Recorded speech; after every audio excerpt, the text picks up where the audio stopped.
Magandang hapon, ang inyong katropag si Troy Tarux ay nagbabalik at nandito ako ngayon sa kusina para linisan na itong mga gulay. Ayan o.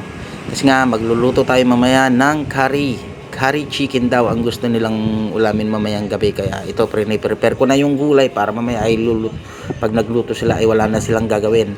Kasi hindi ako yung magluluto yung curry, kundi si Annalyn ang magluluto, kasi nga hindi ko alam kung paano lulutuin pa yun kasi hindi pa ako nagluluto ng curry. Ang alam ko lang care lang, pero yung curry ay hindi pa. Ayan. Kaya binabalatan ko na tong mga gulay, yung patatas. Tapos mamaya na yung carrots at saka yung bell pepper. Ayan. Samahan nyo ako, guys. Ayan. Mayroon na rin pala akong nabiling curry powder yan. O kaya preparado na lahat. Ang kulang na lang dito ay yung bawang, pero hindi na kailangan ng luya siguro dito, bawang at saka paminta na lang. Ayan.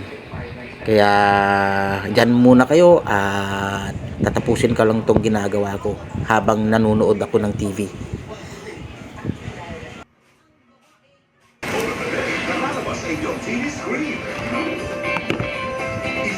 Linis na, nabalatan ko na rin tong carrots at pati itong patatas nabalatan ko na rin. Tapos itong ano na lang, yung pinagdalan ko kanina ng mga vegetables na to ay binigyan tayo ng free na anong tawag nitong sili na to kanina? Black, ay hindi, bell pepper. Yan, binigyan pa tayo ng bell pepper, ano na, extra bell pepper na to. Kaya meron pa tayong tatlong hahatiin. Ayan, hatiin natin to sa apat para para magandang tignan at para mas maraming tignan kung natin, kung iluluto natin. Ayan. Okay. Samahan nyo ako, guys. Una ay tanggalin natin yung tangkay, tapos linisan natin dito sa may niya, at saka hatiin. Ayan, ganyan ang gagawin natin dito sa mga iba pang nalinisan. Hanggang dyan muna kayo, mga katropa. Balikan ko kayo mamaya. At ito, malapit ko nang matapos na hatiin tong mga gulay, tsaka hati-hatiin ko na lang mamaya. Ayan, tapos na, malinis na. Kasi chicken curry daw ang gustong ulamin nung anak ko. Ayaw niya ng adobo, ayaw niya ng prito. Ang request niya chicken curry daw. Kaya pagluluto tayo ng chicken curry, pero hindi ako ang magluluto, si Mrs. ang magluluto kasi siya may alam kung paano lutuin itong curry chicken. Hindi ko pa kasi nasubukang magluto ng curry. Ayan. Care lang ang alam ko, pero yung curry hindi ko pa alam. Ayan. Kaya hanggang linis na lang muna tayo. Ayan, malinis na. Tapos prepare ko na lang itong mga itong mga gulay niya. Prepare ko na lang, hati-hatiin ko na lang. Pagkatapos na lang ni Mrs. siya na lang magluluto. Ayan. At hatiin natin sa paano ko kaya dito. Hatiin ko sa dalawa na lang. Ayan. Pero ninipisan ko na lang para mas madaling maluto. Yan, ganyan kanipis. Huwag na nating lagyan ng design, kakainin din lang naman to. Tawag kita dahil yan, ayun. Alam ko na may bad blood ng namang. Sunodin natin tong patatas. Hatiin na lang sa apat. Kasi malilit din lang naman tong patatas. Hatiin ko na lang sa apat para at least malaki din namang tingnan pag hinalo dun sa karne, para makita din naman yung view niya.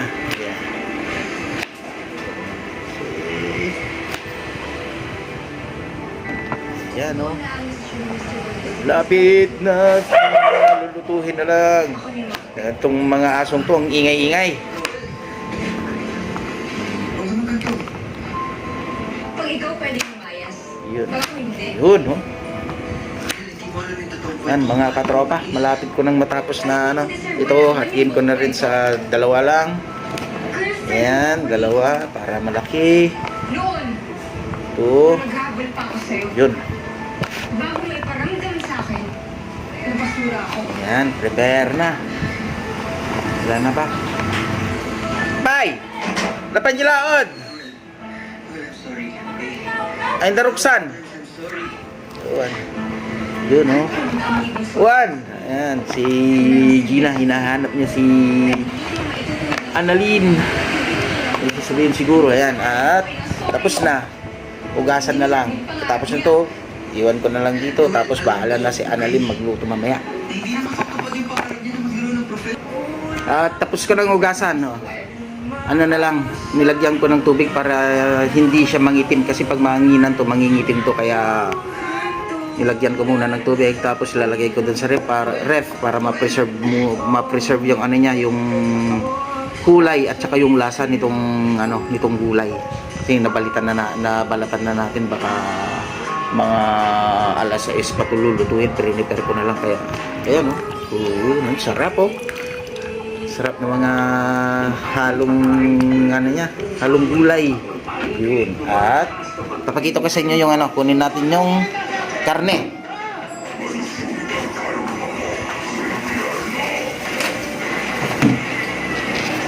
Ito yung karne. Naugasan ko na rin kanina yung karne. Ayan. Ayan, yung karne ng manok. Prepared na lahat. Ano na lang,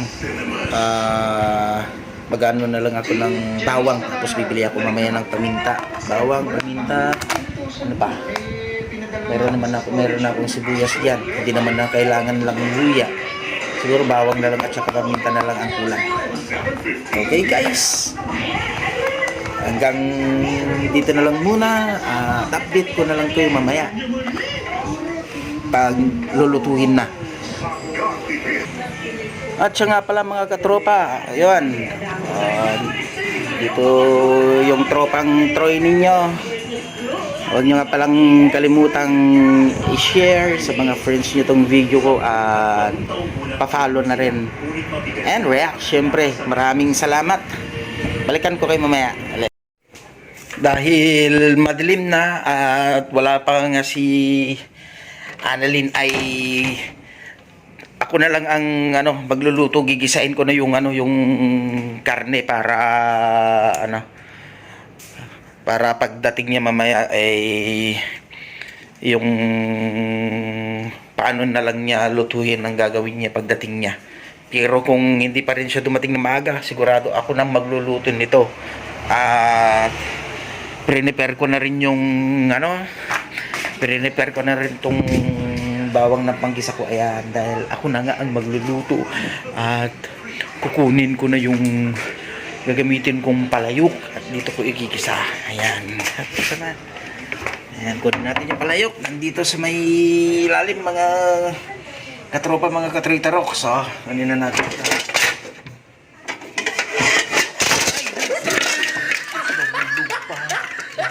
Sorry. Gusto naman nahulog pa yung palayok.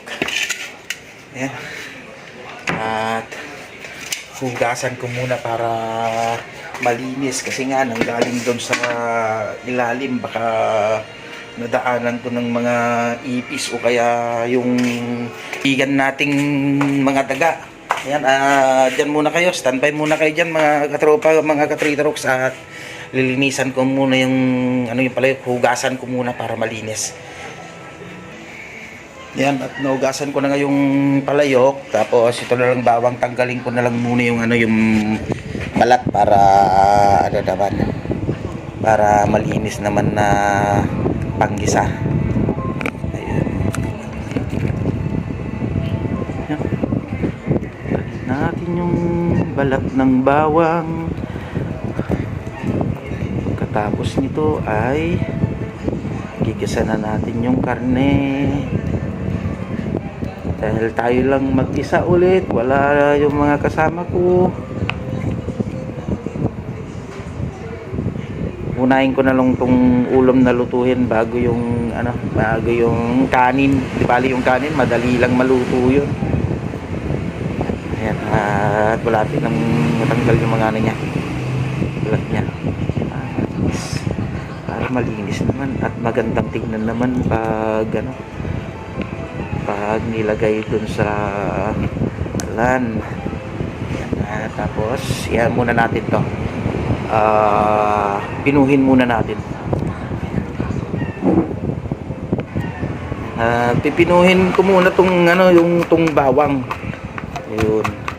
Kasi pangit naman pag ang laki ng bawang nilalagay mo doon sa dapat pinutin para at least pag kinain mo yung hindi mo makakain ng buo tong bawang, di ba? Tama? Oo. Yan. Hindi naman gaanong pino, basta lang siya.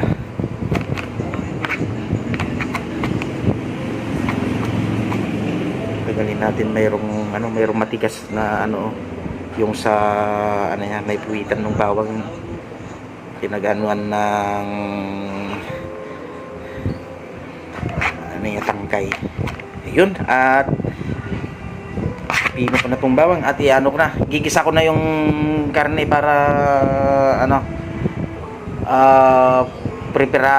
prepared na hanggang mamaya. Yan, natin tong kalan, tapos nilagyan na tong kalayo. Nandito na rin tong bawang. Kunin na lang yung karne dun sa ref.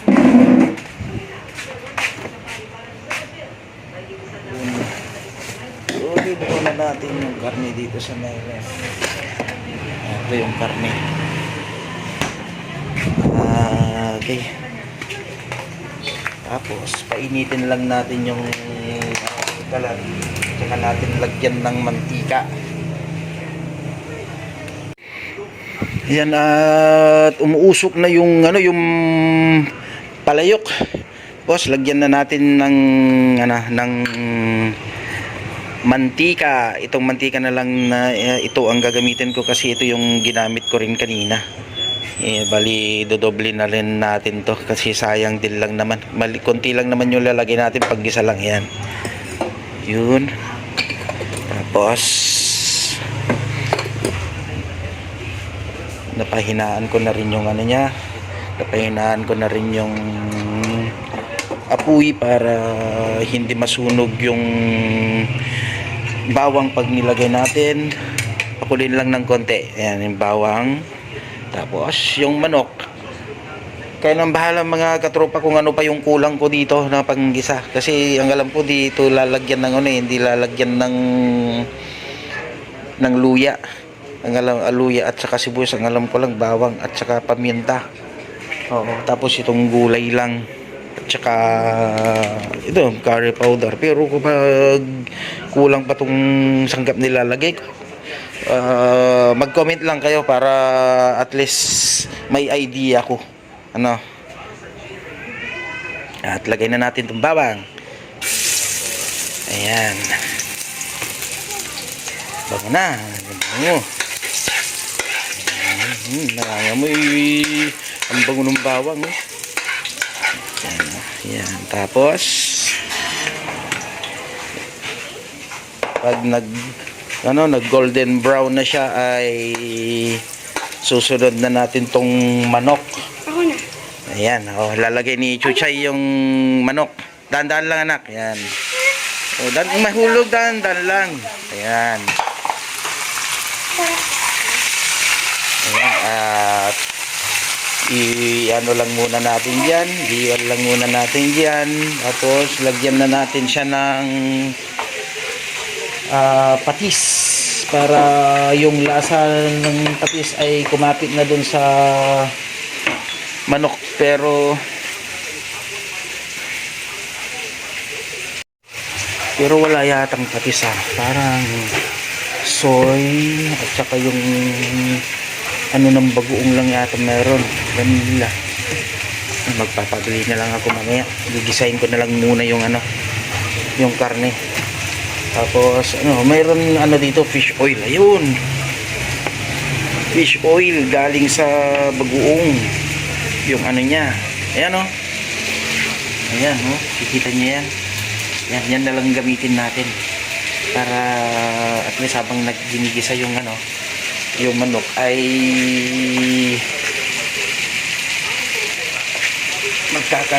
may lasa na rin siya pag yan, konti na lang naman. Yung fish oil.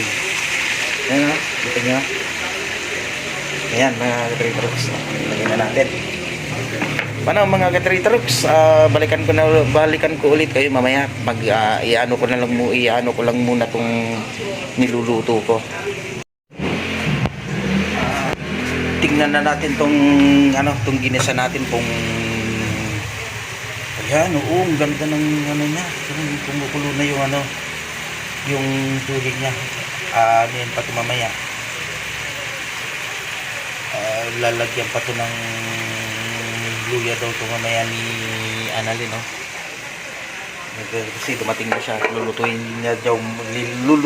niya daw muna itong kare-kare bago siya ulit lalabas, kasi nga may jamming daw silang mga magkakaibigan dun sa kabilang bahay, kaya tayo na naman ang may iwan dito.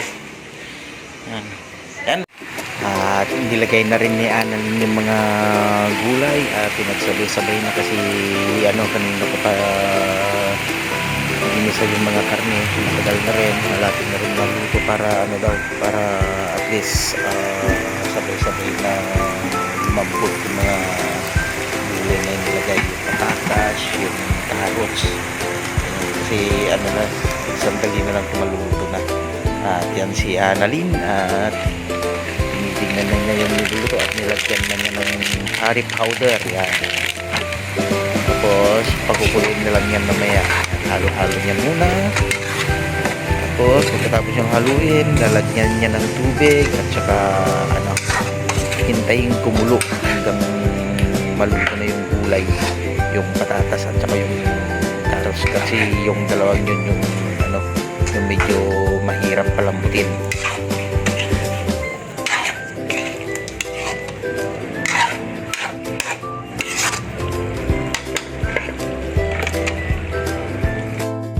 At yan na nga mga katropa, at luto na yung yung curry. Yan, nahintayin na lang natin na na kumulo pa. Tapos pagkatapos nito ay magluluto na tayo ng kanin, kasi hindi pa ako nagpagluto ng ng kanin. Yung kaldero namin, wala pang pag nagutom na yung anak ko mamaya, awayin na naman ako nun, kasi hindi pa ako nagpagluto. Kaya magluluto muna ako. Yan mga katropa, at kuha tayo ng kutsara. Tikman muna natin kung masarap bago natin tanggalin dito. Yan. Tikman natin itong kare-kare. Mainit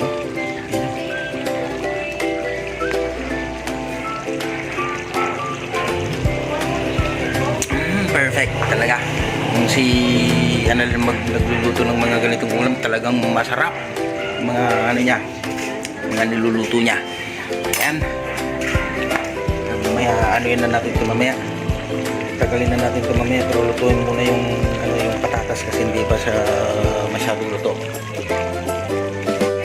At yan, dahil luto na yung curry chicken at saka yung kanin, ay kumain na si Annalyn at saka si Chuchay. Binanatan na yung